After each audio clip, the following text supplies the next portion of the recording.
Maybe I'll put the blinders back on. Put the green tape back up.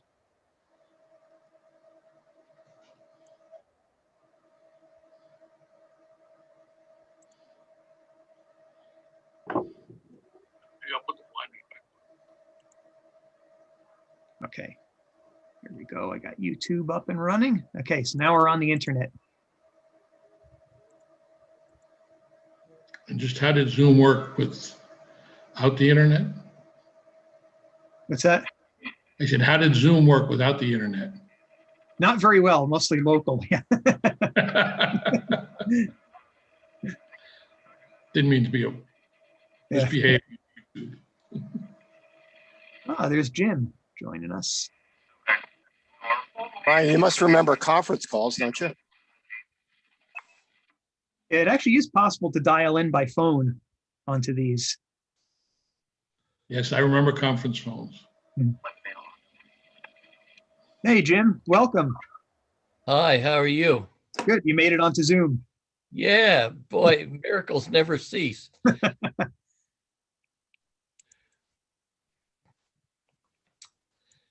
What else? Who else we got in here? Oh, got quite a few. Good to see Brian. Hey, how you doing? All right. Behaving yourself? I had to. The kids are around. I got to set a good example. I'm going to be giving you a call and probably tomorrow about going up for field day. Okay. Okay. I'll have my cell phone with me all day. Okay. I'll give you a call. Okay. He already has a call. It's AA3BK. He already has a call, Jim. Yeah, I know. I like that scene behind you there. Is he talking to me? Yeah. Yeah, that's the very large array in New Mexico. Right. Exactly. Yeah. I was there about 20 years ago. Yeah, the funny story was this was in the summer, and usually like every afternoon they get like a sudden burst of rain. So I'm out like in the middle of the desert there. It starts raining. I run, like the quarter of a mile back to the car, and I didn't realize we were at altitude. I'm sitting there puffing and puffing for about 20 minutes. Not that I was ever in the greatest shape, but usually a little run like that I could do. But yeah, that 8,000 feet or whatever it was, that's enough to make it a little tougher. Good evening, guys. Good evening, Bob. Hey, Bob. Greetings. Hello. Ah, and other Bob.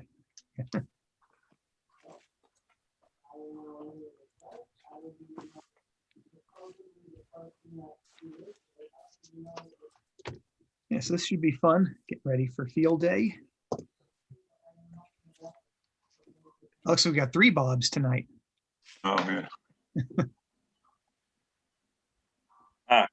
Just the Bob I want to talk to. Okay.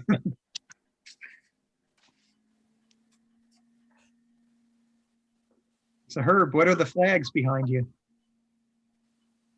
Well, hopefully you know at least 50% of them. Yeah, I got that much, right? I passed the citizenship test. Yeah, there you go. The other one is United Arab Emirates. Oh, so okay. that's A65 land where I have my other call sign. Mhm. A65 Papa X-ray. Okay. So it brings you out to the UAE. Oh, I spent almost 30 years out there. So what the real question is, I've been cooling my heels here for COVID. I caught the last flight out before they closed the airports on March 19th of 2020. I'd been splitting my time between there and here for like the last 10, 15 years or so. So I think I might be making my first trip back sometime in August. So we'll see how that goes. I'm not thrilled about the air travel. I don't mind actually being there because they've done pretty good on vaccination, but I'm a little bit worried about the air travel. Go ahead. Well, I think the biggest problem now with air travel is, well, they're canceling flights, but then also getting the nasty people who want to fight on the plane. Negative, it was left abandoned. I have the tag number if you would like it.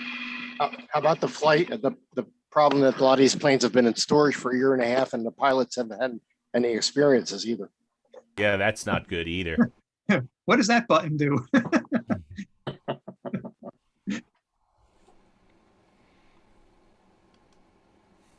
All right, we'll wait just a couple more minutes before we get started. It's a Jim W3JNF got called away to an emergency work meeting. So he's hoping to be here a little bit later on, but if not, I've got some notes for field day that we can talk about.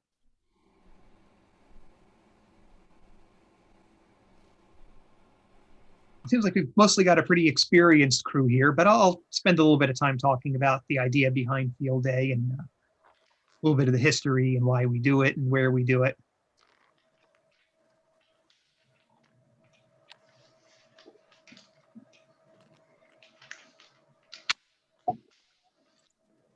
I'm planning to come down for the Ham Fest, but I won't be around for field day. A lot of you guys know that I spend summers up in the Poconos, which is where I am right now. So I am planning to come down for the field day. Ham Fest. You'll be able to do announcements for us. I could probably do announcements again if you want. Yeah, we need the baritone. I'm Low frequencies that carry over the field. yeah. Well, yeah, I'll try and do that, Bob, if you need me. Okay. I'm not physically in shape to do much physical labor these days. In fact, I'm combining the Ham Fest with a heart test on Monday, so the Monday after. So I don't think I'll be hauling tables around afterwards as I usually do. But I could certainly be at the club table and do announcements if you need me. I'll probably need your services. We've got $1,800 worth of gifts so far, and if everybody comes through, it should be about $4,300 worth. Wow, Rich. You did a bang up job as the last time on that, as I recall. Thank you. Yeah, that's great. That's really great.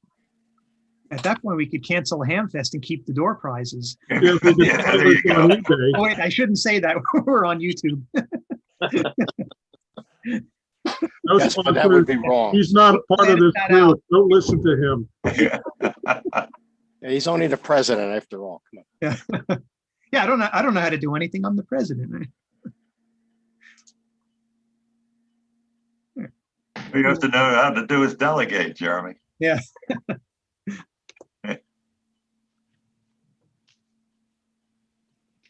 Is there a flyer available yet for the Ham Fest, Bob? It's on the website. Yes. I should look, shouldn't I? Because I noticed the latest, I guess, newsletter from the section head listed the Wilkes-Barre Ham Fest, and then he had a comment down there that there were two other Ham Fests in July, Valley Forge being one of them, and he said, I'll give you more information in the next month. Well, next month, this was his May newsletter, and if the next month comes out at this time of the month, the Ham Fest is already gone. All right. Should we get started here? Saving that for back. Yeah, Bob, ZQ, and I think we might be getting a little echo from you. Really? No, I didn't get it that time. Once before there was. Well, you might have heard a scanner I had on in the background, which I just Yeah, I turned heard off. that. Yeah. All right, so let's get started. So welcome everyone. This is the June 2021 meeting of the Mid-Atlantic Amateur Radio Club. We're happy to have all of you here. My name is Jeremy Carlo, N2ZLQ. I'm the club president. So as we normally do, we will go around with introductions. So anyone whose call sign ends in Alpha through Echo, go ahead and introduce yourself. This is Alpha 3 Bravo Kilo. Brian? All right, let's do Foxtrot through Mike. AB3FN, Alan. Rich, KB3VZL. Dick, K3ITH. Steve, K3FZT. And let's open it up to anybody. Anyone who hasn't checked in. Okay, well, I guess here's an anybody. Dennis, K3DS. And Bob, Bob W3ZQN. Bob Herb, Entry, K3YR. KIZ. Jim Howard, K3OTU. All right, anybody else? Got a little pile up there. W3RZ. All right, welcome everyone. Glad to see you. And we also have a couple of folks on YouTube, so welcome to them as well. All right, so Lou, the treasurer, couldn't make it, but we are up to 79 members, so we gained a couple more in the last month or so. I liked it better when it was 73 members, which is a good number for hams. I said we got to watch out if we get to 88. That becomes a very different type of club at that point. All right, so I'll go a little bit out of order tonight. Let's start with technical committee. Dennis. Okay, good evening, everybody from K3DS. I'm working currently on the Paoli repeater. We're going to be doing some upgrades real soon now. Paoli has given me the okay that in July they're going to open up for non-crucial visits, especially for things like this. So that's good, finally.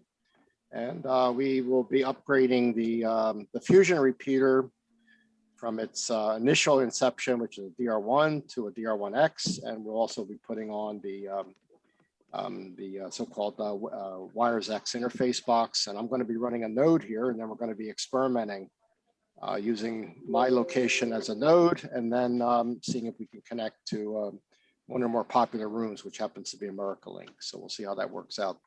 That should really generate some interest for our members. You'll be able to go in on 06 on analog, and then come out on digital on the 445/675, and then onto the internet, and the rest will be interesting to play with for sure. It probably won't be on all the time because I'll be using my shack here and a secondary antenna and my FTM 400, but if it's very popular, we'll come up with something else that might also work. So we'll see how that works out. And as we mentioned before, 3.6 went dead, 147.3.6 Derby. It's now back on temporarily, and then as soon as we clear Paoli out of the mix of things, we'll be on to Derby. The board has already approved upgrades for Derby, which includes a Bridgecom repeater for both 2 meters and 220. You might want to go to the Bridgecom website to get familiar with the equipment. I think they're making an impact because there aren't a lot of people that are making relatively low cost repeaters, and these certainly fall into that price range. There are also 50-watt repeaters, which means we can save some money by not necessarily running a power amplifier. One reason we don't have to run a power amplifier at Derby is that we're running cell wave superstation master antennas, 24-foot boom, for example, on 2 meters. So we don't need 100 watts. We can get away with 50. So back to you there, Jeremy. All right, thanks, Dennis. Yeah, Dennis has really been doing a great job in the last couple of months for kind of making up for a little bit of lost time after COVID. So getting Derby back online and making these upgrades at Paoli as well. All right, let's do public service. Bob, did you want to talk about the Memorial Day parade and anything upcoming with public service? Yeah, I guess I kind of forgot to prepare about that, but yeah, we had I think 9 people out for our first and last public service event of the spring season. That's the Radnor Memorial Day Parade, and we tried something new. We tried a simplex repeater, which seemed to help us out a good bit. A little bit of a learning curve with it, but as far as the signal quality, it was much better than we've had with just simplex. So that was a good thing. I think the parade might have been a little bit shorter this year. It had a few less units in it, but it was still a very good parade. And I think everybody had a good time with it. And everybody did a great job as well. I think the parade committee, rather, township parade committee, was very pleased with what we did. And so it all turned out pretty well. Our next public service event will probably be the end of August. I think it's like the last Friday in August. Typically, it's the Charles Bender Memorial Swim over on the Schuylkill River. Good for them.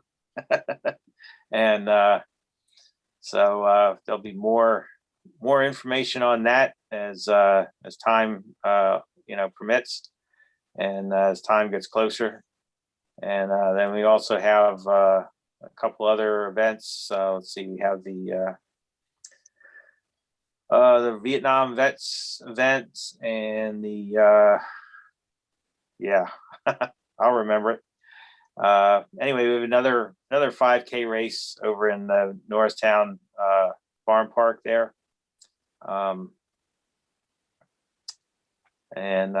So hopefully we will have an uninterrupted fall season of public service. We're looking forward to it. So. All right. What was the date on that swim meet? I don't have the actual date in front of me, unfortunately, but it's typically the last Friday in August. It's like right before the Labor Day weekend, so it's the last Friday before Labor Day, which typically falls in August, I think. That's right. That's a Friday event too. So it's a little more difficult to get folks there because it's a work week. The 27th. 27th. Yeah. Okay. All right. Thanks, Bob. So let's see. So normally I would give a little spiel about the nets, but I've been away for a couple of weeks. I hate to put you on the spot, but Herb, did you want to give a quick plug for the nets? Well, I mean, the nets are I think going smoothly. We miss you. And it'll be great when you do get back down here. So I've been taking the Sundays, and we've had a little bit of a platoon on Wednesdays. Brian is going to be doing this Wednesday, and we've had Chip running a net and Cliff running some of the Wednesday nets as well. So looking forward to when you are able to get back here, so I can have a Sunday off. But otherwise, I think things are going quite nicely on the nets. Okay. All right. Thanks so much, Herb. He's kind of stepped up to take over the nets in the interim. Yeah. Hopefully next month I should be back in a little bit more. I think things are starting to stabilize. I may be splitting my time between New York and Pennsylvania for a while, but I should be back a little bit more. All right, so for tonight's meeting, our main topics will be to talk about Field Day and the Ham Fest. But before we get into that, did anyone else have anything else to present for the club? Any other committees or any other announcements? I could give you a quick VE report. Sure, yeah. We had 3 candidates so far for the Ham Fest and 1 candidate for the first Saturday in August. So we're starting that up again, and the VE members of the committee will be getting an email probably in another week or so, bringing them up to speed. All right, thanks so much, Dick. Yeah, we've had a real drought in VE testing sessions. I think the online testing that a lot of clubs have been doing, I mean, that's great, but it's very limited throughput from what I understand. So it'll be great to get in-person testing going again. Right, yeah, I was real cautious with the pandemic and all. Yeah. Yeah, I think, yeah, being cautious is always a little bit better because Yeah. it's only ham radio. You can always get licenses later on. Well, the thought comes, do we need to have proof of shots for the VE testing? Probably not, but we can keep the 6 foot separation inside the room. It's big enough. So what some of the clubs have been doing, or some of the VE groups have been doing on that, is so like W3PA, they've been running it outdoors in a park all through the pandemic. They've just been outdoors, and then some of the others just have a limit on how many people they can take at any given session, so that they know they don't overcrowd the facility and they can observe social distancing inside. Right, and we can always require masks too. Yeah. I think that's probably the safest thing if we don't know anyone's vaccination status. If we're going to be indoors for an extended period, that might be a good idea to continue. That's what I've been considering. Yep. Yeah. Now, at the Lower Providence building, is there any outdoor space? Are there any picnic tables or anything like that? There's a picnic grove that's like a pavilion. Doesn't have walls, but it's covered. Yeah. Well, no walls is good because that's airflow. Correct. Yeah, lots of airflow. Do you think that might be an option for August? It's certainly an option. I'm kind of against it, though. I'd rather keep it contained. Plus, the summertime, the picnic gets filled with birthday parties and stuff like that. So, especially on Saturdays, Yeah, we wouldn't have exclusive use. Correct. And then you got people wandering in and out. You don't have any control. And noise can always be a factor too, with kids running around. And some adults too, for that matter. Okay. So I guess we'll move on to the main part of our presentation. So this weekend coming up, we'll have Field Day. So Field Day is run by the ARRL. It's always the fourth full weekend in June. Our Field Day chair is Jim, W3JNF. He got called away to an emergency work meeting, but he's hoping to be here a little bit later. So what I'll do is we'll postpone Field Day for now, and we'll come back to that a little bit later. So in the meantime, we'll talk about our Ham Fest, which will be on July 17th. And Bob, N3JIZ, one of our 3 Bobs this evening, is the Ham Fest chair. So he'll give us a little update on how things are going and how you can help out as well. So Bob, you want to take it away?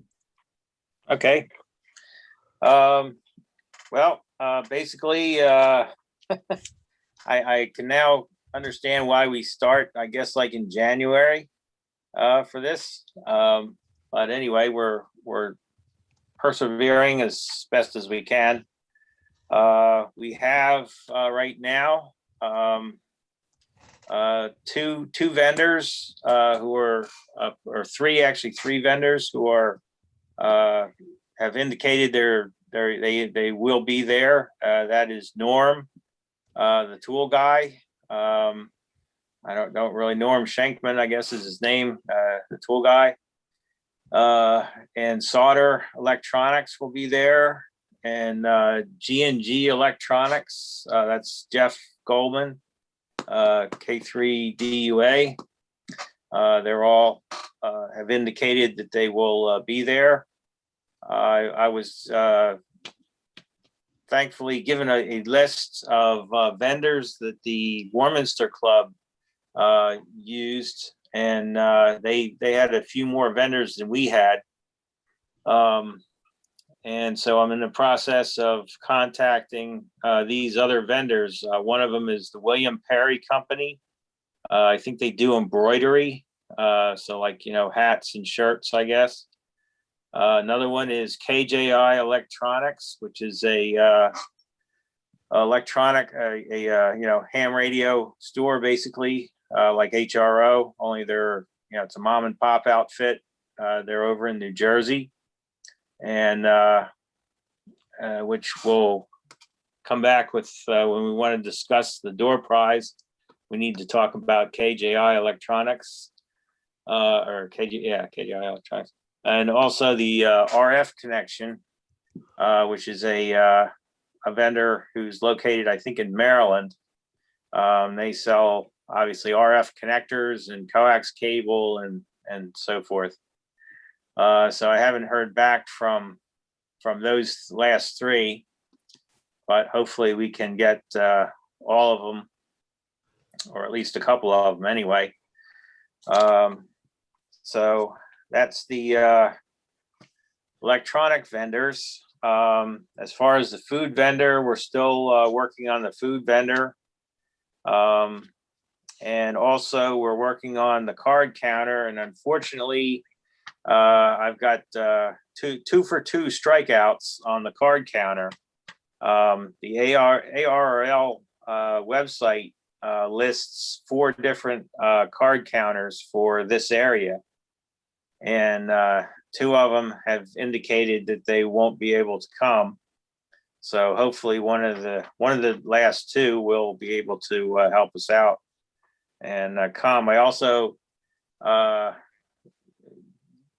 was enlightened to the fact that some of the card counters don't count all of the different types of awards either.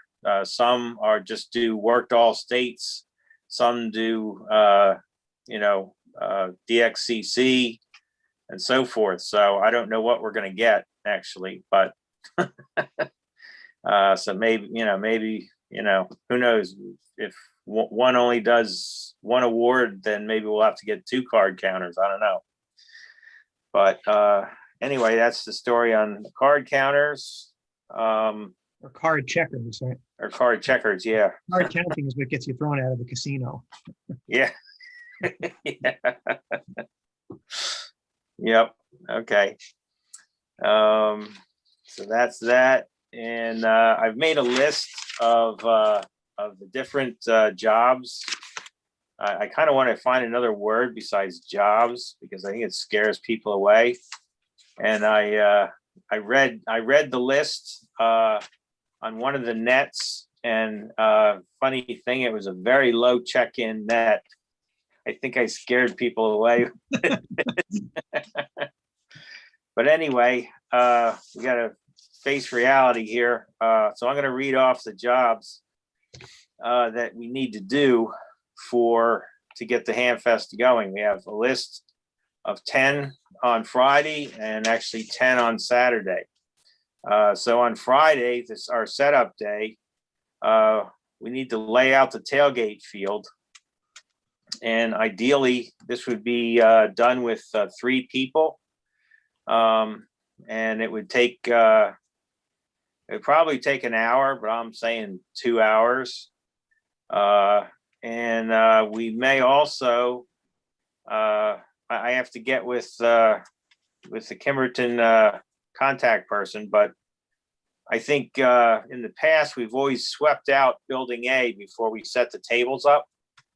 And in theory, we won't have to do it this year, because they're saying that they have this janitorial crew that comes in and cleans everything. And so everything should be spotless and spiffy.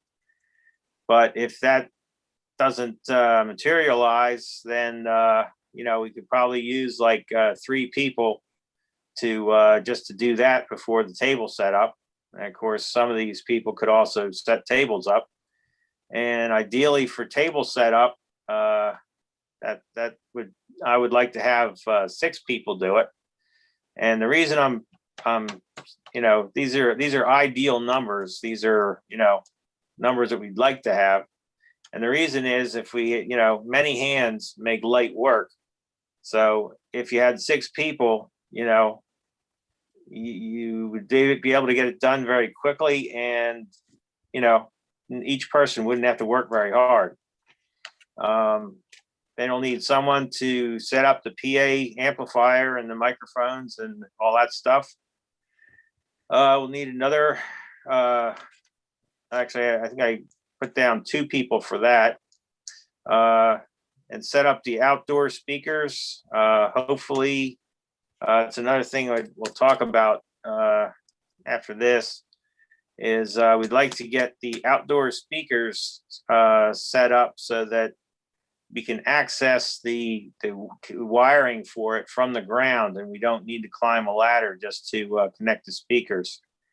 But at the moment, and we're also getting speakers from the Warminster Club.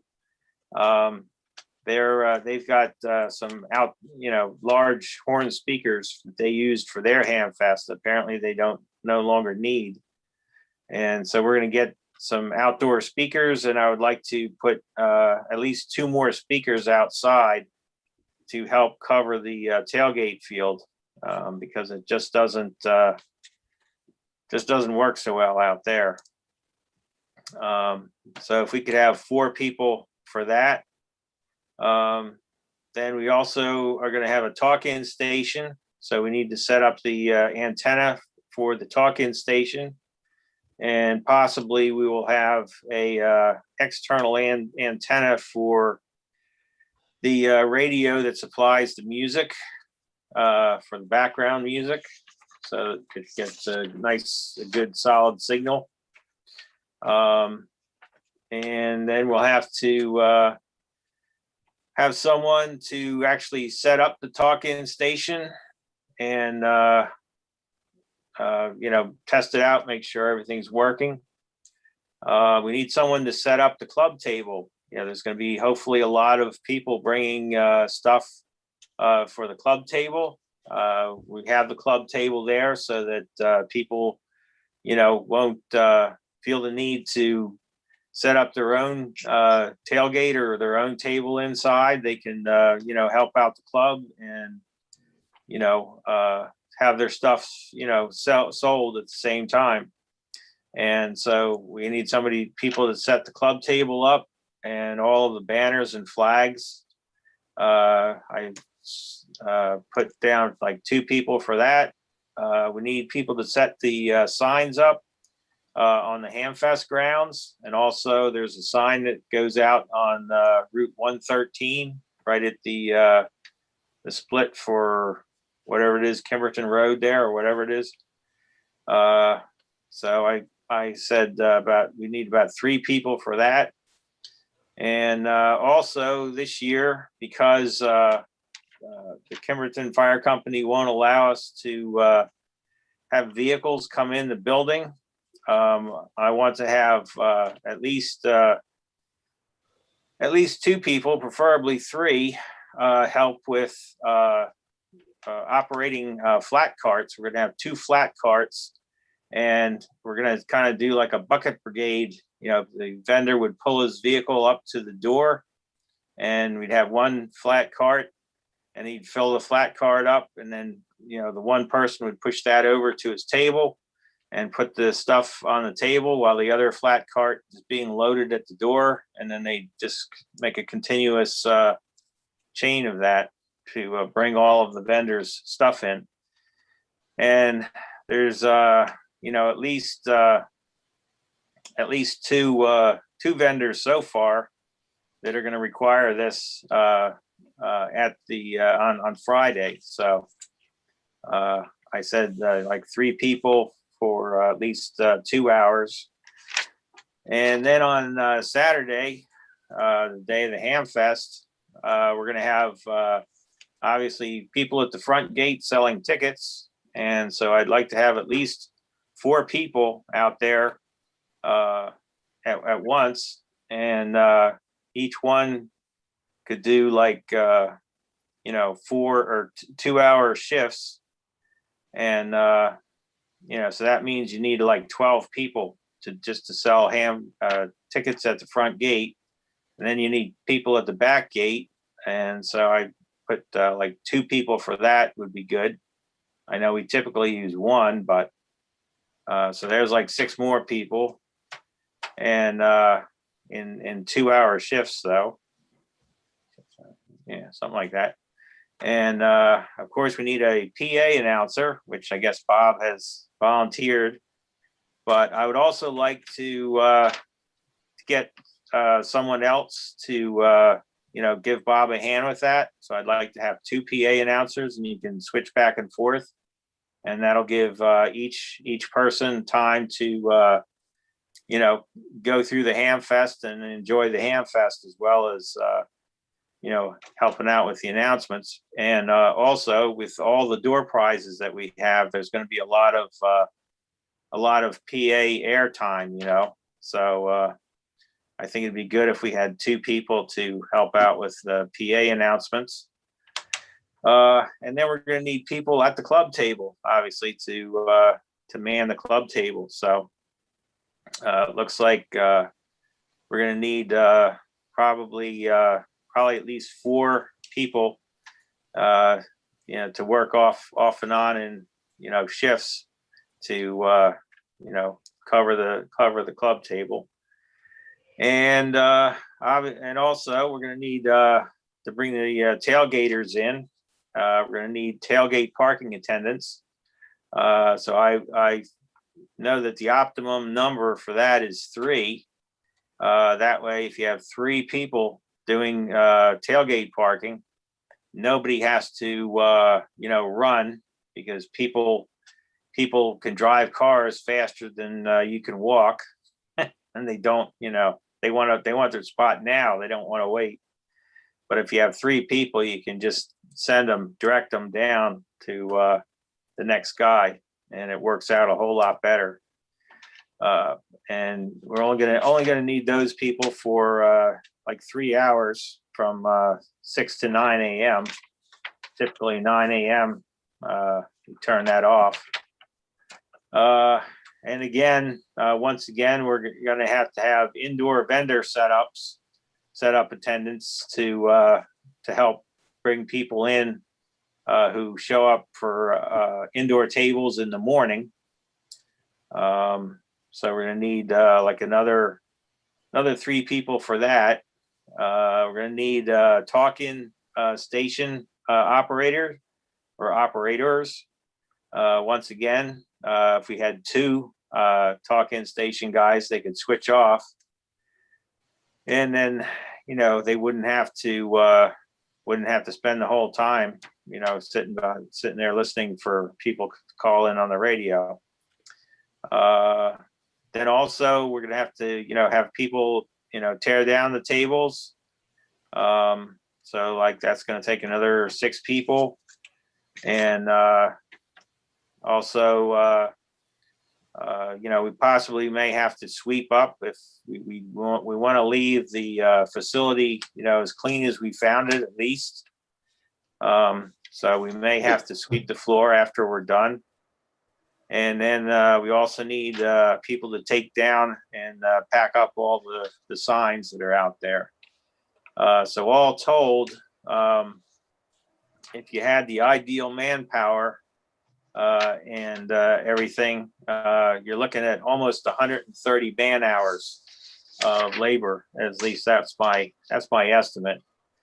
So the point I'm trying to make is we need help. We need the club's full attention and full help for the Hamfest. And in past years, it's getting to be where just a few people help out, and that's not going to work too well anymore. So none of us are getting any younger, and we just need more people to pitch in. Many hands make light work. I can't stress that enough. Bob? Yeah, go ahead. It's Brian.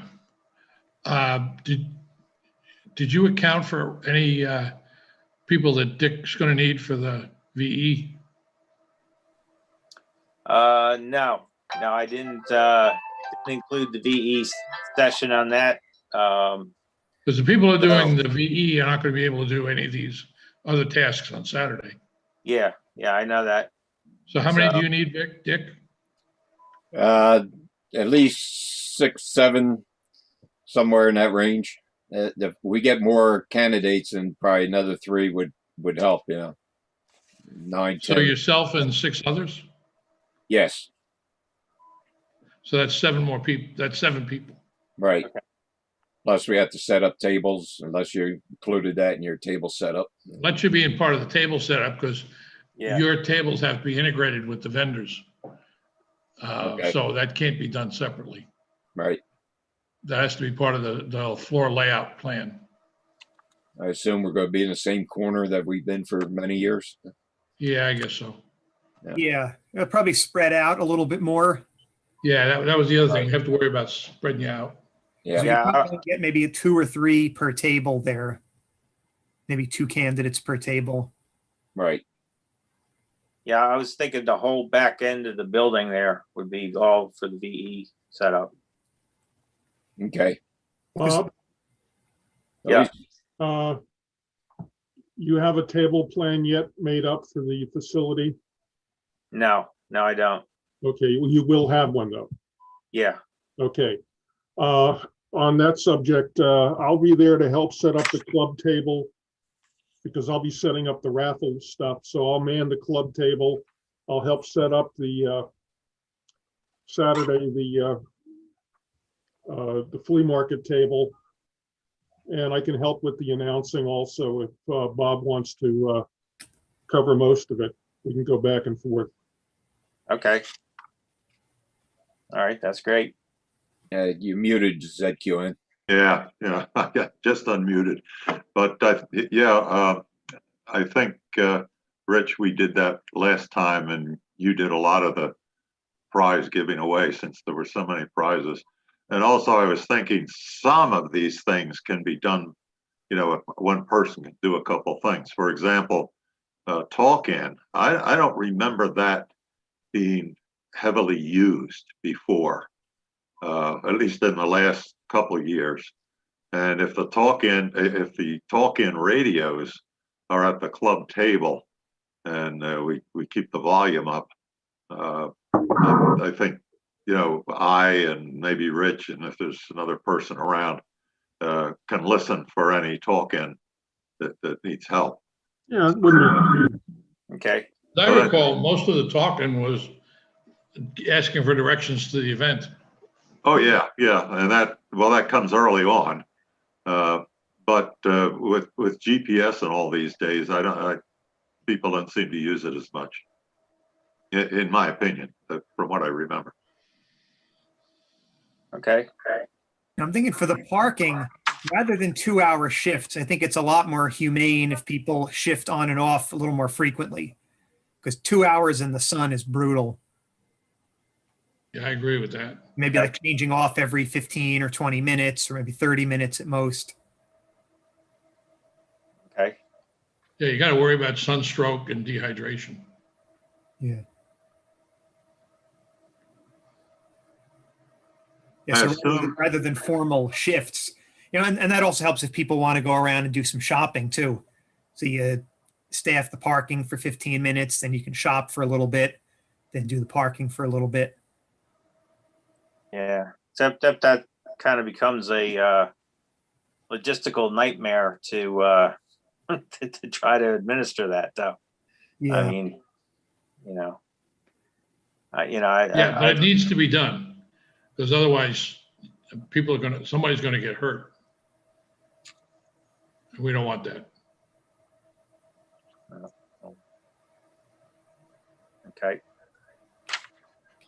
We should probably go out with a blast for, an email blast at least to all the members on this, because there's few people here tonight.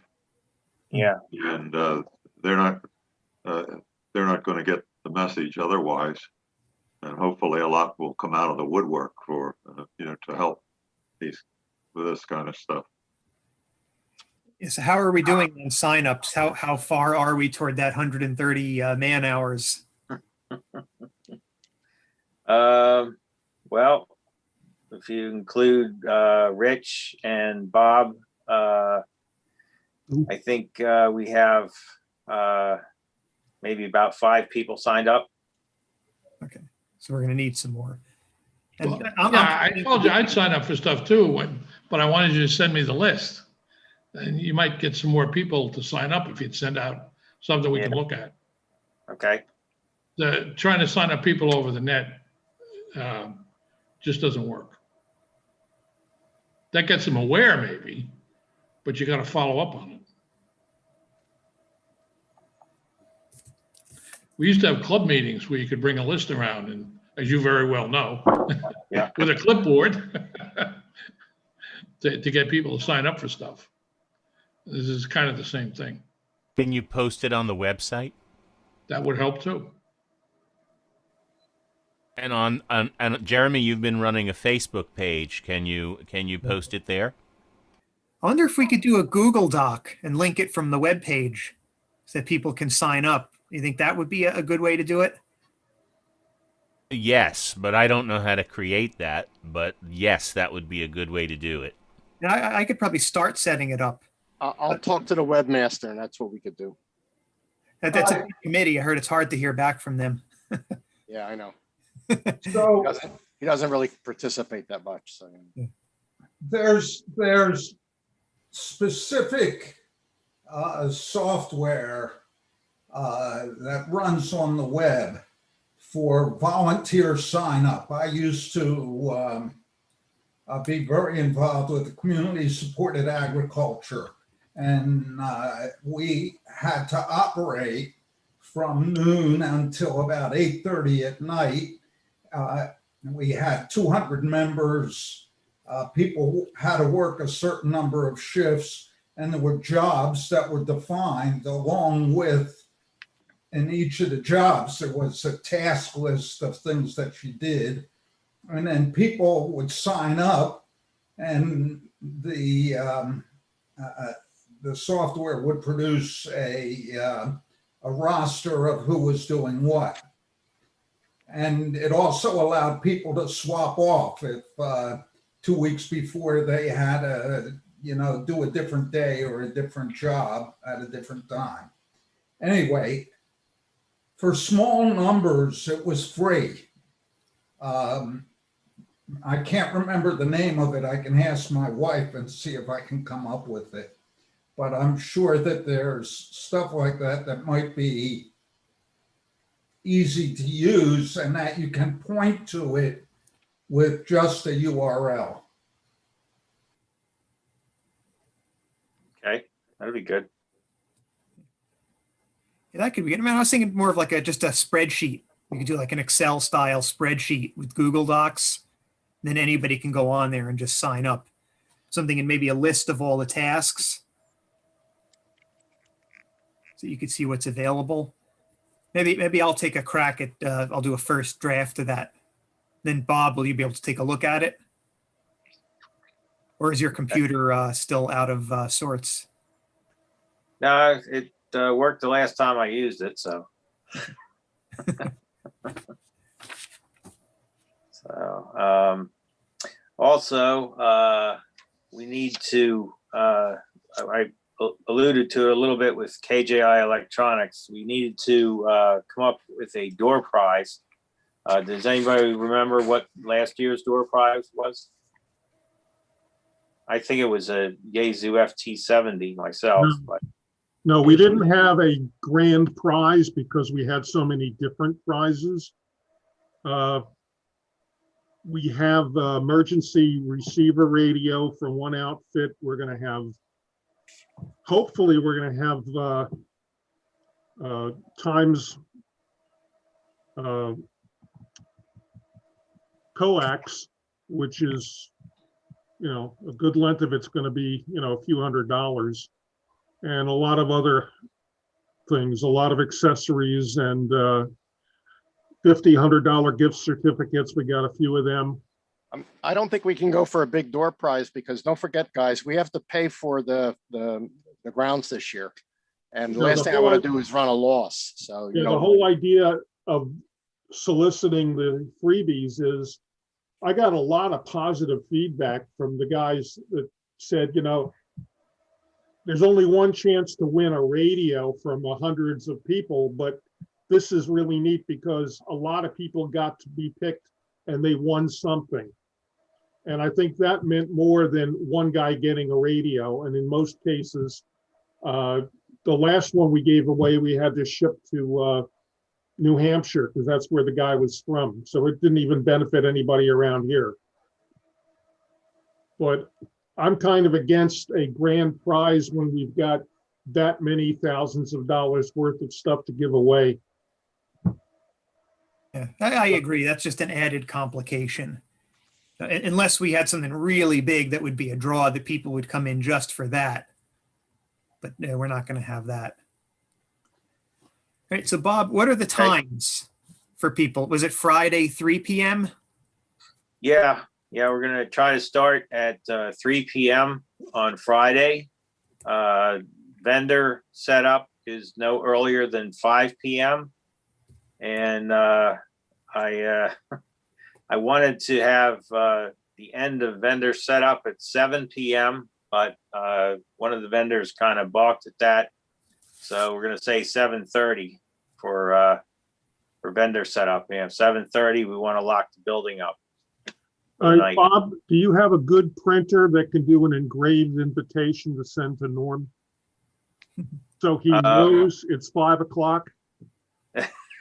Because first words out of his mouth, I've been here since noon and nobody's been here to let me in. Yeah, well, I talked to him already, so he knows, he already knows what the time is. So does G&G Electronics, Jeff.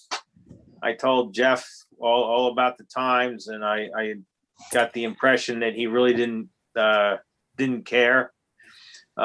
So we may see him a little bit earlier. And but anyway, I'm telling everybody what the time is.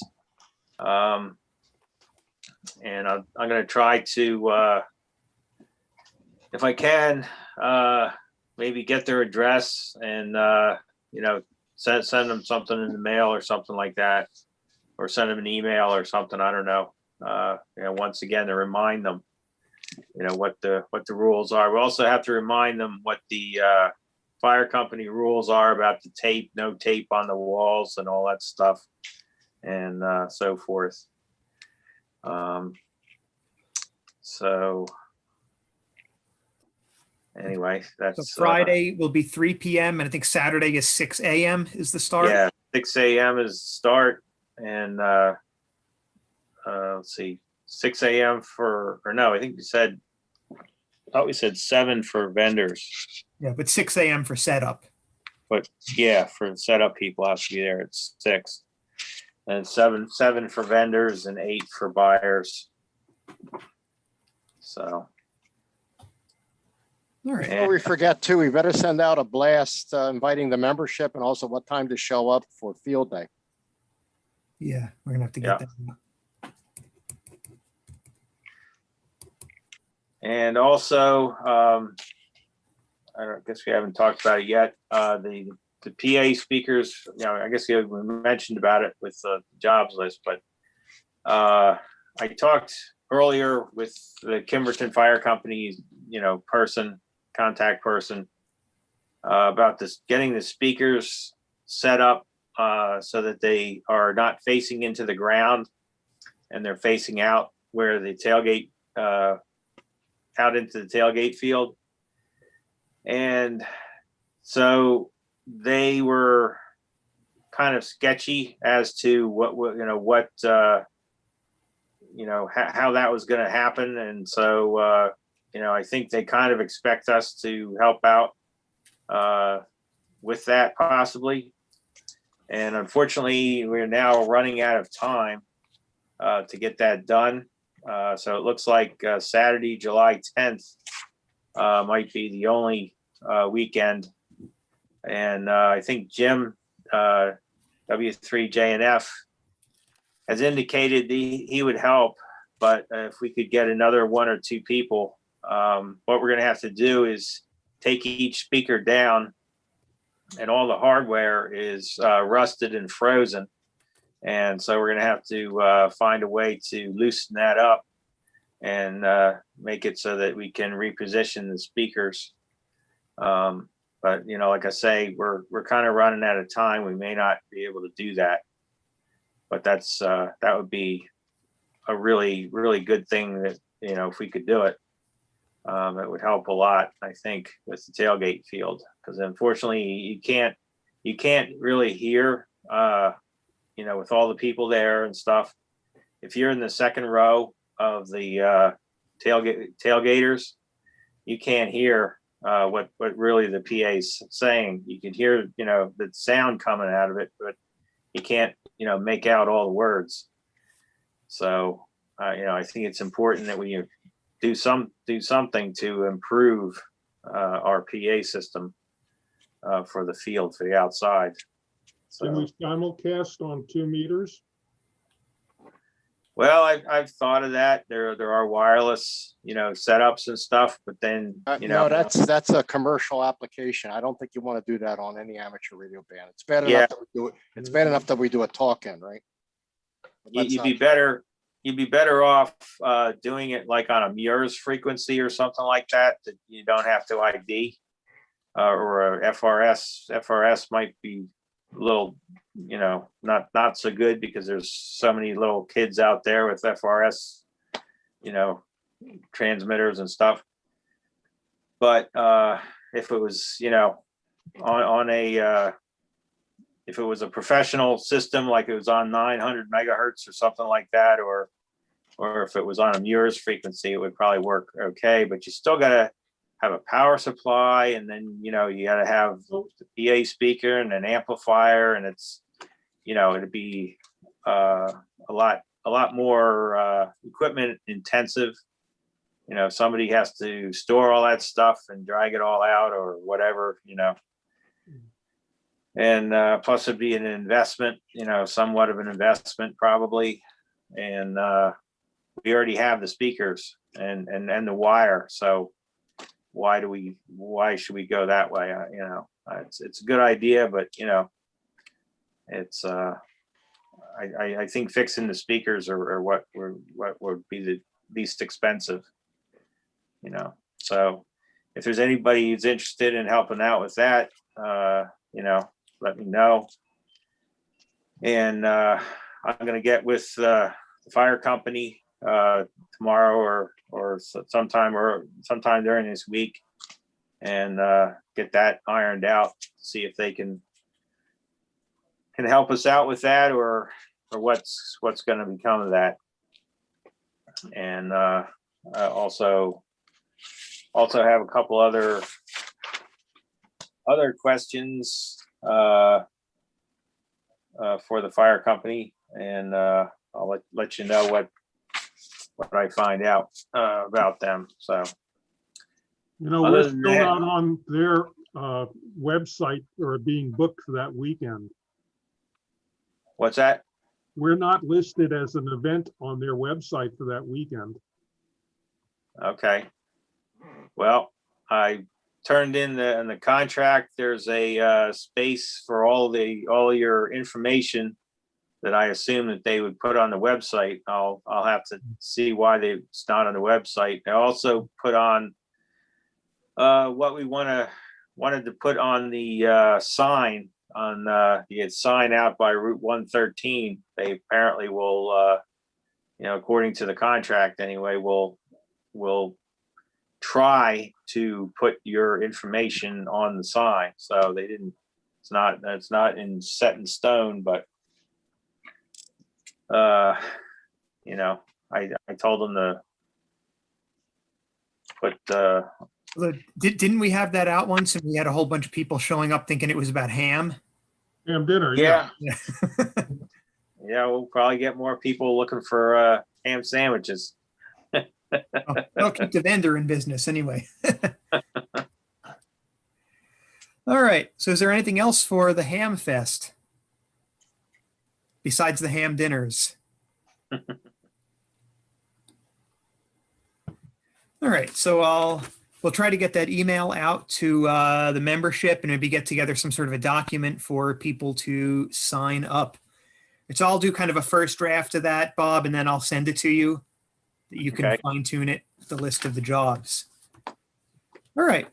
So coming up this weekend, we have Field Day. So Field Day is an annual event. It's a nationwide event run by the ARRL.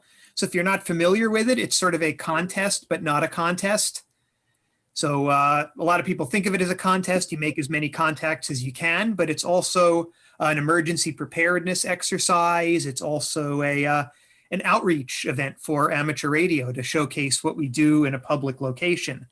So last year, because of COVID, we weren't able to have our regular field day, but this year we will be back at our usual location. It's the Lower Providence Firehouse. It's at the corner. Was it Ridge Pike and what was the name of the cross street there? It's Mount Kirk Avenue. Mount Kirk. East Mount Kirk Avenue. East Mount Kirk. Yeah, so it's in Trooper, just off of 422. All right, so the way this will work is the meetup to begin setting up will be Saturday morning at 9:30 a.m.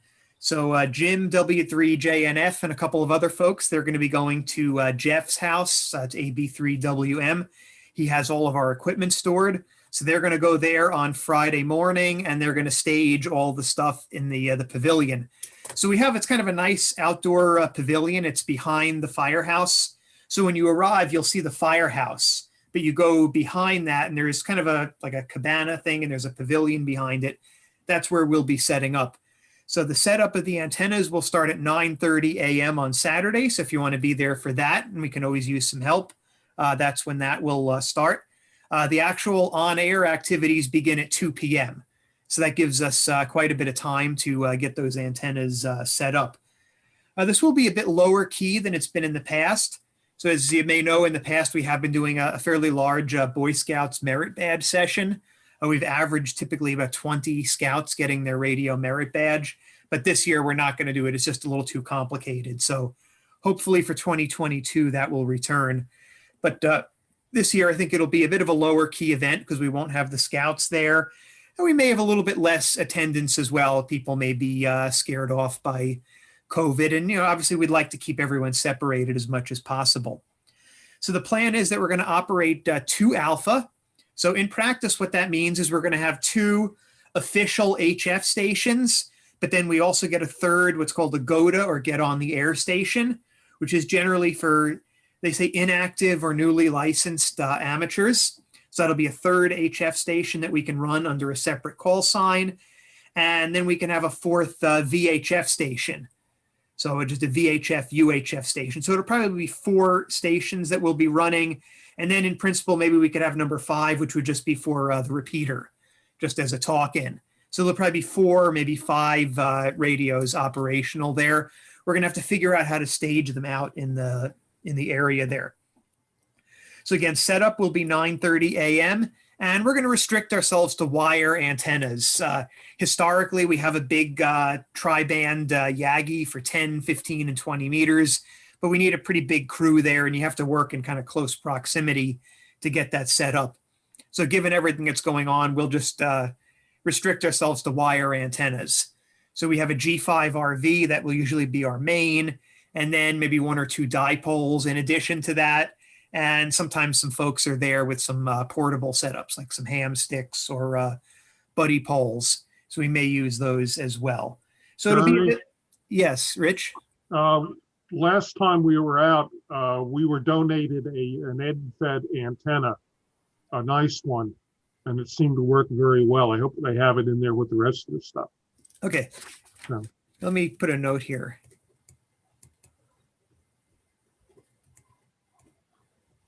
And that's one of those kind of all band ones, isn't it? Mm-hmm. Do you remember how long it is? We hung it off the tower closest to us and anchored it off where the cars were parked. Okay, so probably 100 feet, something like that? Probably 80, 90 feet. Okay, so that would cover everything from 80 up, I think. Mm-hmm. So yeah, I've always had a dream of running 160, but I don't know. I don't think that's going to happen this year. My vision is to use a balloon to hoist up an antenna at 135 feet for a quarter wave on 160, but I think this is not the year for that. Yeah, so I'll send a note to Jim to make sure we know about that one. Is someone going to bring a UHF, VHF, or SATCOM? I was planning to bring it. Again, I'm not 100% sure I'll be there, but if I am, I'll be there with my Yagi and with a 2-meter 440 rig. So we'll make some satellite contacts. Now, Bob, you have the club rig, right? So we could set Yes. it up with a vertical, Yeah, I'll bring that and the Diamond X50 right? And then Doug's mast. and the mast. Yep. Now, what about a 2-meter Yagi? Now, Dennis, did you have a 2-meter Yagi? You're muted. I'm bringing my ICOM 706, which is 2440 all band, all mode. And I've got a 2-meter 440 beam. So we should be okay with that too. Yeah, that would be good for VHF and UHF, since we're probably not going to have a 6-meter dedicated antenna, but we could probably do some 2-meter sideband. So yeah, if you could bring that, that would be great. Because then we have Doug's mast. We can maybe put it on top of that. Because I have a ham stick for 6 meters, so we'll be okay. Okay, so we could do that as well. It seems like we'll have quite a few antennas there. All right. So as far as just a couple notes here from Jim. So he said that we will have food there. We'll have pizza, hoagies, soda, water, and candy bars. He said a little bit less than in previous years. We're going to keep it a little bit low key. Jim also said he'll bring hand sanitizer. He'll have disinfecting wipes, some paper products. I think he'll have some gloves. And a big thing that we talked about was, I think the biggest risk for contamination for us is going to be the microphones. So what we're going to try to do is put the microphones in Ziploc bags. So when you change operators, change bags. And we'll see how that works. Maybe we could put the operators in Ziploc bags and leave the microphones free. Removes the risk altogether. Yeah. Because I think, the latest is that surface contamination is not really so much of an issue. It's really the shared air when people are in close proximity. But, the microphone, if it's right up against your mouth, that's like a magnet for viruses and bacteria. So maybe having just some sort of a cover over it, and then you change it every time you change operators. We'll have to see how it works. If it really muffles the sound, we might have to do something else, maybe wipe down the outside of the mic. But I'm a little leery about, wiping down microphones with alcohol, that it might seep into there. So I'd like I'd to have to put a mask on the microphone. There's always CW. Well, that's what the plastic bag is. Yeah. It's essentially a mask for the mic. But yeah, You don't want to put a plastic bag over your face, but the microphone is not air breathing. If there's a That couple might of be- people that show up that I think are going to show up, we want to put a plastic bag on them. We'll have to bring larger ones than these little quart ones that fit over the mic. Yeah, what Dick says might be a good idea. If we're finding that the plastic bags are muffling the sound, put a surgical mask or something around it. Yeah. That might work. I've used the plastic bags over a handheld. And it works fine. Some of our public service events works fine. Okay, so that's what we'll plan on is the Ziploc bags. Yeah, I put almost the whole radio inside the bag, except for the antenna sticking out. A couple of events I supported that were in the rain, and that worked fine. There was no noticeable attenuation. Yeah. What else is there? Yeah, so the ARRL has announced that they'll continue the 2020 rule regarding home stations. So meaning that one Delta, that's your regular home commercial powered station, they can work each other, which historically they haven't been allowed to do. So one Delta stations can work each other. And if you'd prefer to operate from home, you can submit your home score to be added with the club. So we'll send out information about how to do that afterwards. So if you want to have your home operating score added in, you can do that. I think the two restrictions are, one, I think, is if you show up at the site, I think you're not allowed to do a separate home score. I'm not 100% sure about that. I mean, you could operate from home, but I'm not sure that you can add it if you worked at our station or if from home you work our station. So I think that's a restriction. And there was also a restriction on power for home stations. I think it was 200 watts. But basically, unless you're running an amplifier, you don't have to worry about it. If it was 150 or 200 watts, you got to stay below that. So if you prefer to operate from home, you can always do that. Right? And we will be following the state COVID guidelines. And I'm just reading off the website here. It says for unvaccinated individuals, masks required while indoors or when it is difficult to maintain proper physical distancing. And that will be in effect until June 28th. So my understanding is if you're vaccinated, that requirement is not in effect. And everything, of course, is on the honor system. So that's what we're going to be doing. So I think to the greatest extent possible, we'll try to maintain separation. So keep 6 feet apart, as much as we can. And we are basically outdoors. The pavilion is kind of covered on 1 or 2 sides, but we are outdoors. That certainly lowers the risk. But I think to the greatest extent possible, we should try to maintain separation and encourage people to wear masks if you can't. So if you're working on something in close proximity, it's probably not a bad idea to throw on a mask just for that time. So in addition to masking the microphone with a Ziploc bag, do you want to have operators being masked if you don't know their vaccination status? And that's probably a point of contention. I mean, if they're sitting on their own and nobody's near them, it's probably not necessary. But if you have someone, say, right next to you logging, that becomes a little bit more of an iffy question. There's not a lot of room to space people out on that pavilion. Yeah. Okay. Once you have all those tables set up and the equipment on them and the generator and all those kinds of, the food, the whole bit, it gets pretty close. Yeah. So I would think if you're not vaccinated, you probably ought to be wearing your mask if you're on the hard top of the pavilion. You're in the If pavilion. you're off that and there's nobody around you, that's different.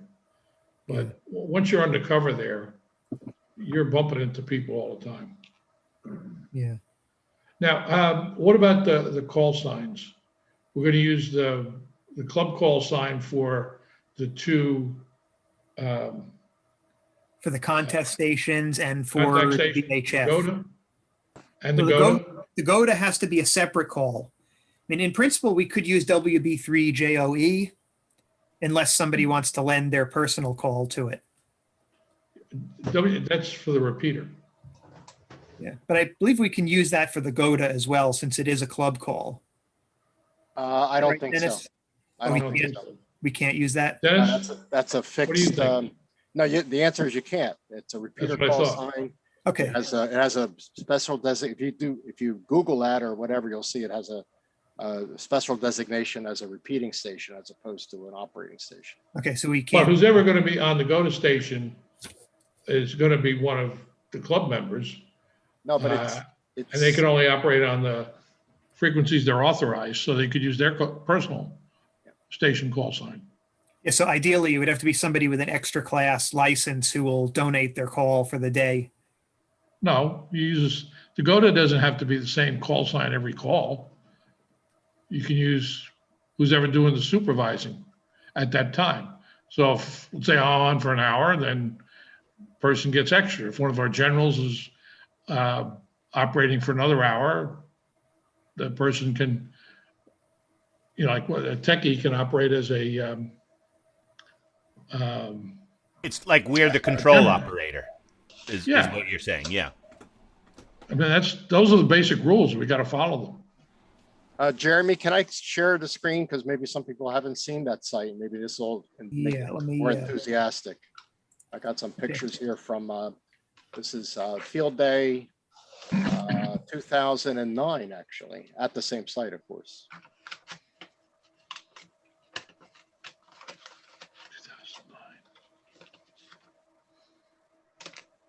Okay, It can wasn't even everybody licensed then. more or less see that? But Yeah, so here's the- that's the tri-bander. I think that's the kind of work we want to avoid this year, yeah. having to put that up. And this, of course, is the pavilion. And this is 2009. You can see people struggling with the tri-bander, that's for sure. And this is our quad array, and that's Bob with the hat on top of the JIZ on top of the step ladder there. And this is what the inside of the pavilion looks like. It's not exactly small. You could probably get a couple of people in there and still be 6 feet apart. This is about half of it or so. And that's the other half. So I think we've got a nice operating venue. There are bathroom facilities, not a porta potty, which is nice. I think we'll be fine. And there's heater operating. So gives you a rough idea. This is what the site looks like. Very nice, big expansive site anyway. People bring their campers sometime. You know, it's been quite a big thing over the years, and we're all now jaded because we all have smartphones, and who cares, right? But some people really got into it with campers and stay overnight and operate all night long and stuff like that. Let's see if we get anything a little different here. I guess it's all about the same. So I guess that's about it. Okay. So let me just see something here. I don't think, no, that's nothing else. Okay, that's it. Thank you. Yeah, that's good. It gives us a reminder what we can expect. It looks like My recollection, though, from more recent times is we had more tables. Well, that picture shows the pavilion with the fencing on the front. That's no longer there.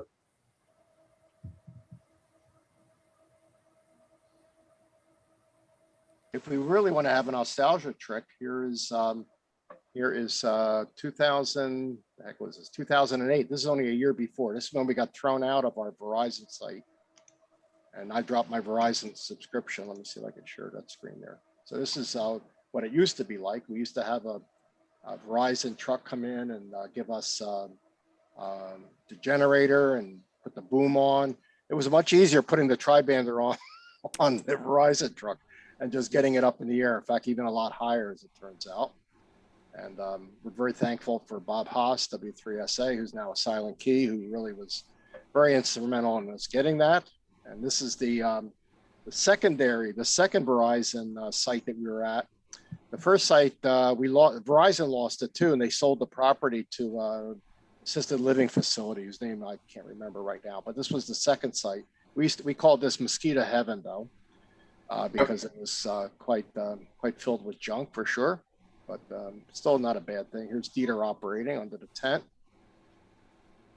Some people I can't remember who they are. There's Lou chowing down, as it turns out. So we usually have pretty good crew, and I'm really nostalgic for these kinds of things because, you know, we're not a big contest club, but it's a good opportunity to meet people and to power around a little bit and that sort of thing. There's Bob running the Jazz Head running that, and there's our field day entry form. Okay, that's fine. That's stuff. Okay, stop share. Okay. All righty, that's it. Enough nostalgia. All right. Thanks, Dennis. So, are there any questions about field day?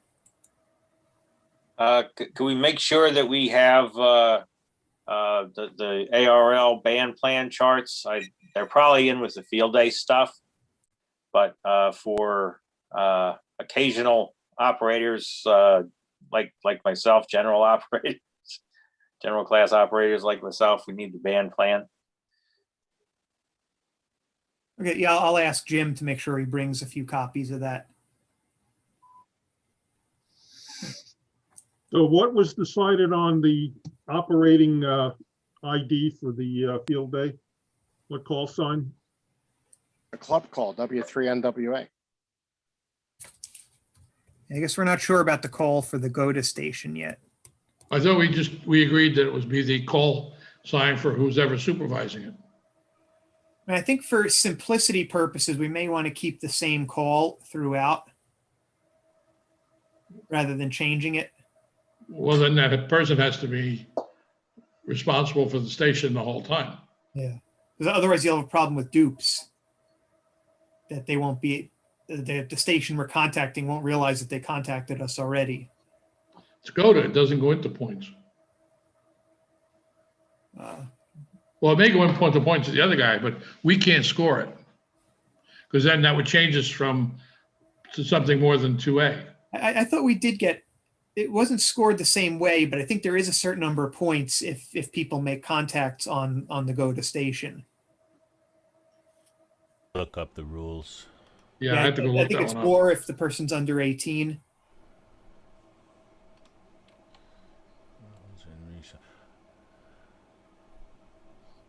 Well, if they're under 18 and if it's going to count for points, we should be able to use the club call sign.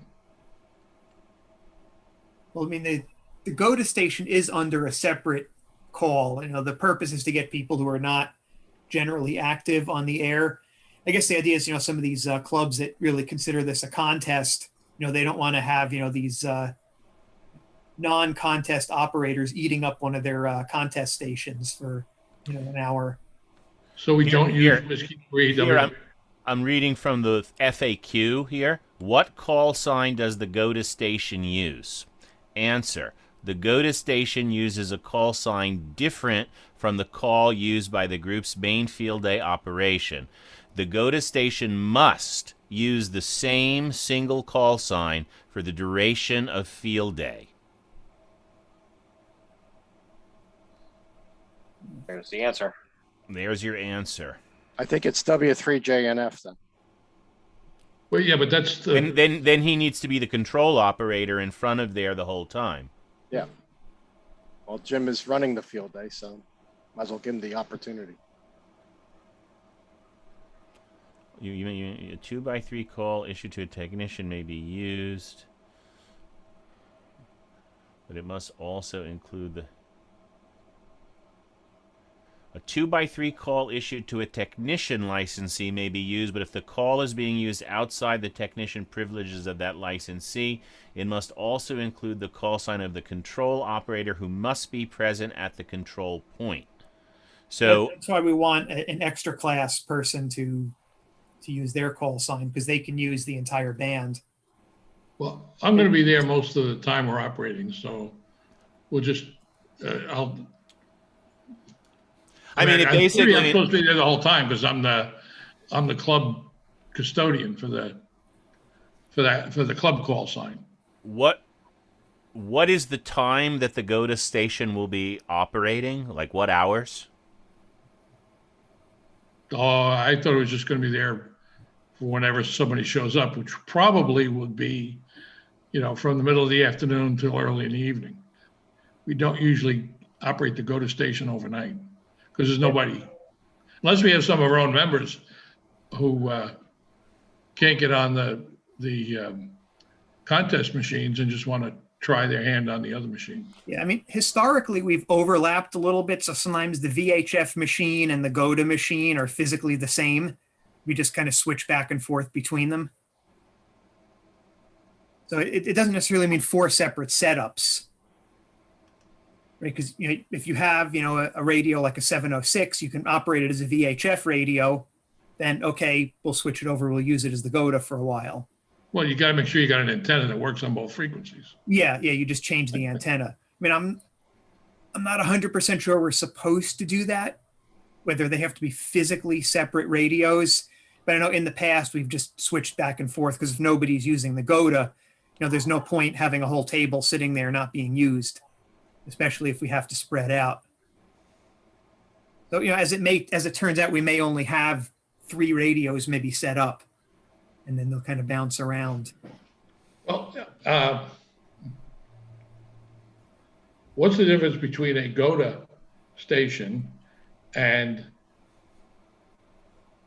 just a ham radio operated by a licensed ham operator supervising either a technician grade or a prospective ham? So it just doesn't count as a GOTA, whatever points we get for GOTA. And I didn't think we were worried about it. Yeah, it's not part of the contesting, which is why it's separate, right? Right. And the control operator, I mean, I don't know what bands they're going to be operating on, but the control operator also has to be mindful if there's DX, the third-party traffic rules. If you have an unlicensed person using the GOTA station. So if you get some North Korean ops coming well, in. no, not even North Korean. Italy. We don't have a third-party traffic agreement with Italy. So your unlicensed operator can't talk to the Italian station. That's third-party traffic. Yeah, so something to think about. Fortunately, Field Day is almost entirely domestic. It's U.S. and Canada. Yeah, and I mean, if you can operate it on VHF as well, and then there's no issue at all. Yeah. Unless you get some atmospheric. You get a real good opening.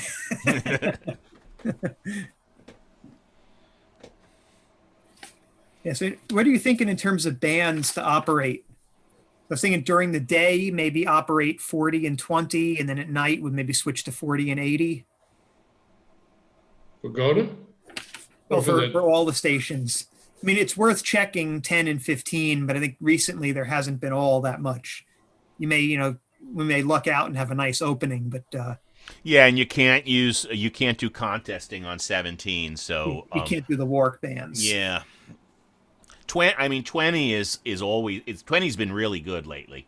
Yeah, 20. Yeah, Jim and I have been out out in the field with our radios and antennas, and we've basically stuck to 20 and 40, right, Jim? Yeah, right. You didn't get much luck on any of those other stations, any of those other bands, did you? No. Yeah, and you tried 10. Well, I tried some of them just briefly, but it didn't didn't work out too well. What about 6 meters? 10 meters every once in a while will open. Not very often, though. But 20 and 40 were quite busy. Yeah. And I mean, these guys were there with their big directional antennas and 1,000-watt transmitters. Jim and I were there with our 10 watts. I mean, the problem you'll face on a Saturday afternoon on 20 is finding a frequency that other people aren't using. Yeah, it's wall to wall. I mean, especially in the afternoon, because you are going to be getting the band open to Europe in the afternoon, and across the United States, and then as you get towards sunset, opening down to South America. So it's a pretty crowded band. It'll be fun it'll be fun though. Yeah. Nothing wrong with fun. That's right. I'd say lately I've been having some fun on 30 meters doing FT8. Because that kind of mixes 40 and 20. Yeah, that's a great band. Yeah, we can't use that for field day though.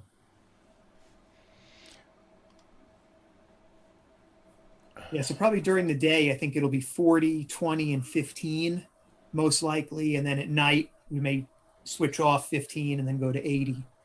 You can't use digital modes on during field day? You can. I don't think we have anything set up for it, unless somebody wants to bring a setup. Hey, Herb, I just looked at the third-party traffic rules on the Aero website. Do you know that all of Europe is non-third-party traffic? So not just Italy. Yeah, well, Spain, I picked up France, Italy as an example. Netherlands. Yeah. But interestingly, you can handle it with Cuba, which I thought was really interesting. I mean, it's really, really interesting rules, and it's a set of rules that you hear about it when you're taking your general exam or something, and then everybody promptly forgets it. Yeah. And but we don't want to be facilitating a violation of that rule. Well, all the popular countries are not really there, unfortunately. Like that's all of Europe, for example. Yeah, exactly. I can't even talk to Romania or Hungary, so I'm really ticked off. Well, I mean, you can because you're licensed. I know. You can because you're licensed. I mean, it's bizarre what's on the what's allowed and what isn't allowed on that third-party track, but it's all bilateral agreements between the U.S. and other countries. That's why. Yeah, I'm glad you reminded us of that. We wouldn't want a faux pas. Thanks. Actually, I just found the UK. UK is okay. Yeah, I think France is okay too. I don't know. It's not listed here. Well, then it's not okay if it's not listed. Netherlands is not listed. Spain's not listed. Is Germany listed? Nope.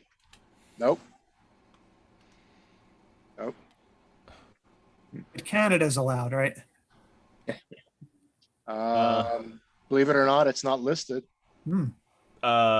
Yeah, it's interesting. Canada's listed. Okay. Canada's listed. Oh, Most yeah, of South Canada is listed, sorry. most of Mexico's South listed. America is listed. Israel, Jordan, we're not going to be able to work them probably. Jamaica, Mexico, Philippines. That would Turkey. only be if you have an unlicensed person using the GOTA.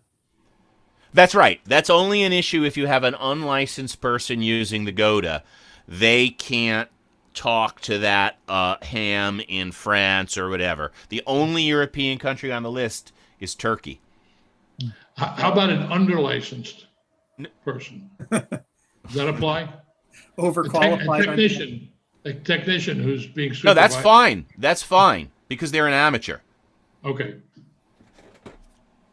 So the third-party traffic rules, it's somebody who's not ham to ham. So either an unlicensed person on our end talking on the radio, that's a problem. Or the way I heard it last year, somebody asking a ham in Italy to check up on somebody's parents of his coworker during the COVID pandemic, and that's third-party traffic, and that's technically a violation. Can't do that. So if either end of that conversation is not licensed, it violates the third-party traffic rule.